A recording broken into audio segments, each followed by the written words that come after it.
अहोई अष्टमी व्रत कार्तिक मास के कृष्ण पक्ष की अष्टमी तिथि को मनाया जाता है। यह व्रत कार्तिक माह में करवा चौथ के 4 दिन बाद और दीपावली से 8 दिन पहले किया जाता है। जिस बार की दीपावली होती है अहोई आठे भी उसी बार पड़ती है। इस व्रत को वे स्त्रियां ही करती हैं जिनके संतान होती है। अहोई व्रत पूजा विधि।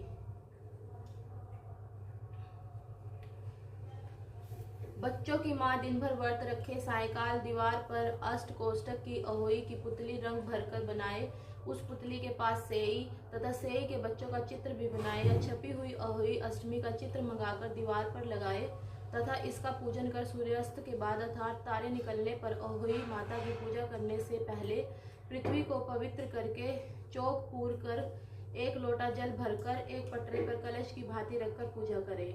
अहोई माता का पूजन करके माताएं कहानी सुने। पूजा के लिए माताएं पहले से एक चांदी की अहोई बनाए जिसे स्याऊ कहते हैं और उसमें चांदी के 2 दाने मोती डलवा ले।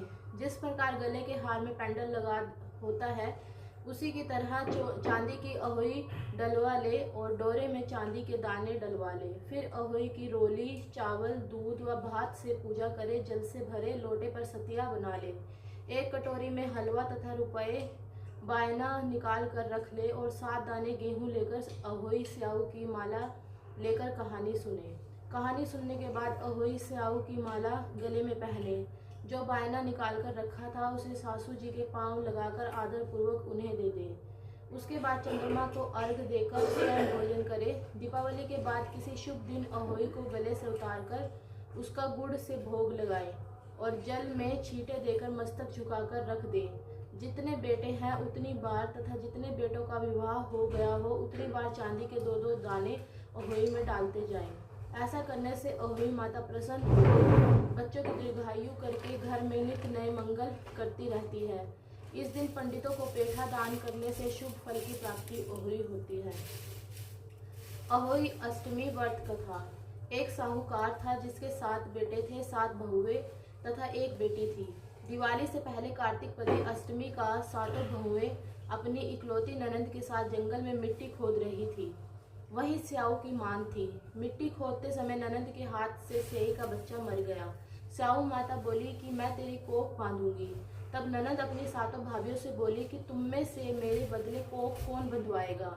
तभी सभी बहनों ने कोख बंधवाने से इनकार कर दिया, परंतु छोटी भाभी सोचने लगी कि यदि मैं कोख नहीं बंधवाऊंगी तो सासू नाराज होगी।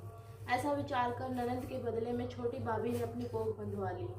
इसके बाद जब उससे जो लड़का होता तो 7 दिन बाद मर जाता।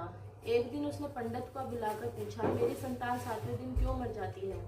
तब पंडित ने कहा कि तुम सुरही गाय की पूजा करो। काली गाय स्याऊ माता की भाईली है, वह तेरी कोख छोड़े तब तेरा बच्चा जिएगा।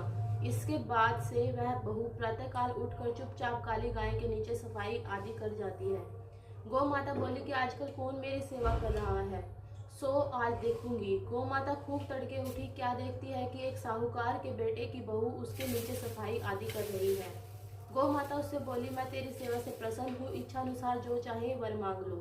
तब साहूकार की बहू बोली कि स्याऊ माता तुम्हारी भाईली है और उसने मेरी कोख बांध रखी है, सो मेरी कोख खुलवा दो। गौ माता ने कहा, अच्छा। अब तो गौ माता 7 समुंदर पार अपनी भाईली के पास उसको लेकर चली। रास्ते में कड़ी धूप थी, सो वो दोनों एक पेड़ के नीचे गई। थोड़ी देर में एक सांप आया और उसी पेड़ पर गरुड़ पक्षी का बच्चा था। सांप उसको डसने लगा। तब साहूकार की बहू ने सांप मारकर डाल के नीचे दबा दिया और बच्चों को बचा लिया। थोड़ी देर में गरुड़ पक्षी आई, वो वहां खून पड़ा देकर साहूकार की बहू को चोंच मारने लगी।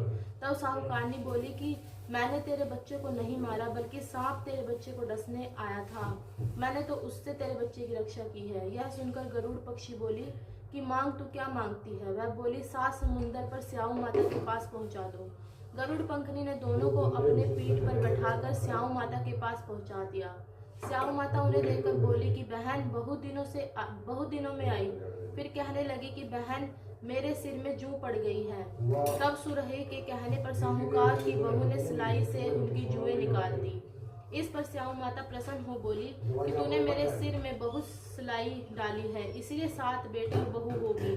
वह बोली, मेरे तो एक भी बेटा नहीं है, 7 बेटे कहाँ से हो गए? स्याऊ माता बोली, वचन दिया, वचन से फिरूं तो धोबी कुंड पर कंकरी होऊं। जब साहूकार की बहू बोली, मेरी कोख तो तुम्हारे पास बंधी पड़ी है। यह सुनकर स्याऊ माता बोली कि तूने मुझे बहुत ठग लिया। मैं तेरी कोख खोलती तो नहीं, परंतु अब खोलनी पड़ेगी। जा, तेरे घर तुझे 7 बेटे और 7 बहुएं मिलेंगी। तू जाकर उजमन करियो, 7 अहुई बनाकर 7 कढ़ाई करियो। वह लौट कर घर आई तो देखा 7 बेटे 7 बहुएं बैठी है। वह खुश हो गई। उसने 7 अहुई बनाई, 7 उजमन किए और 7 कढ़ाई की। रात्रि के समय जेठानी आपस में कहने लगी कि जल्दी जल्दी नहाकर पूजा कर लो, कहीं छोटी बच्ची बच्चों को याद करके रोने लगे। थोड़ी देर में उन्होंने अपने बच्चों से कहा, अपनी चाची के घर जाकर देख कर आओ कि वह आज अभी तक रोई क्यों नहीं। बच्चों ने जाकर कहा कि चाची तो कुछ मांड रही है, खूब उजमन हो रहा है।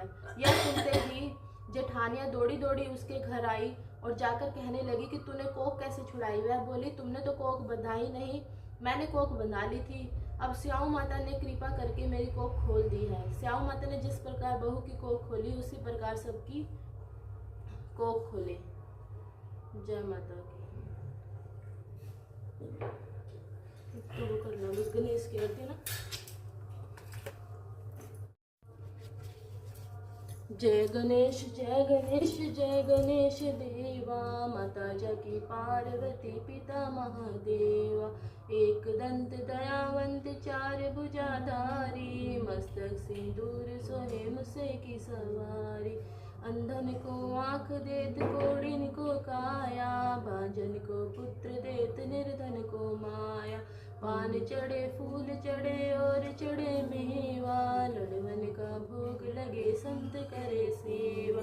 सूर शाम शरण आए सफल कीज सेवा, दीनन की लाज रखो शंभु सुतवारी। कामना को पूरा करो जग बलिहारी।